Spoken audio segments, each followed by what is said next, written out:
सांसद महोदय आकर मुझसे चर्चा करेंगे, इस पर हम लोग दोनों बात करके आगे का रास्ता हम लोग तय करेंगे। धन्यवाद। शिवदासन जी, माननीय मंत्री जी, for supplementary V Sivadasan.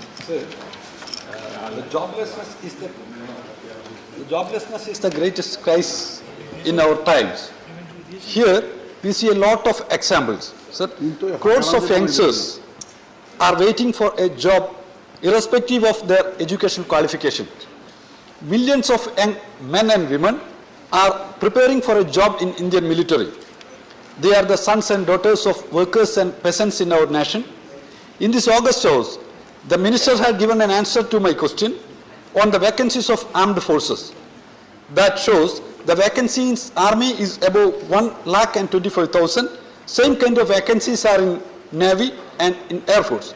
Youngsters are knocking the doors of authorities, but they are not responding properly. So it should be corrected. So that is why I am raising the question, the number of recruitment in the armed forces, service-wise and year-wise data since 2018. Thank you.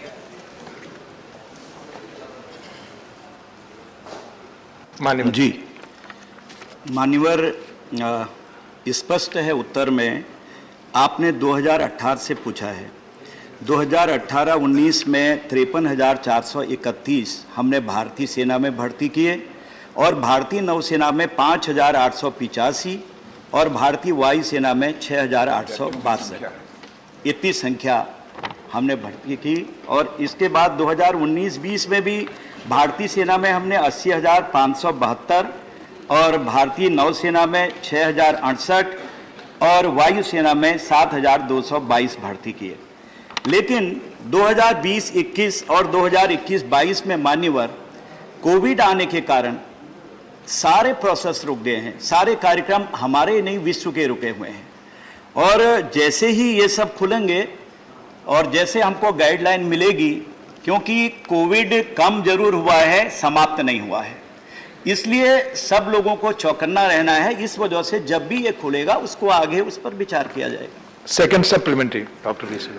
The minister has suffered the COVID, and my second question is related to that. During this COVID period, the employees has been received special arrangements like working arrangements or special leaves from their employers. Whether the government has taken any kind of steps for the persons in Indian military? Thank you. हमने online में air force और navy में online भर्ती होती है, लेकिन जब ये आर्मी की भर्ती होती है तो उसमें बहुत सारे मेले लगते हैं मान्यवर, बड़ी भीड़ आती है सबसे ज़्यादा। तो इसी सुविधा को देखते हुए कोविड फैले नहीं, वो हमने स्थगित किया हुआ है, रोका नहीं हुआ है। यही सुविधा हम इस समय दे सकते हैं।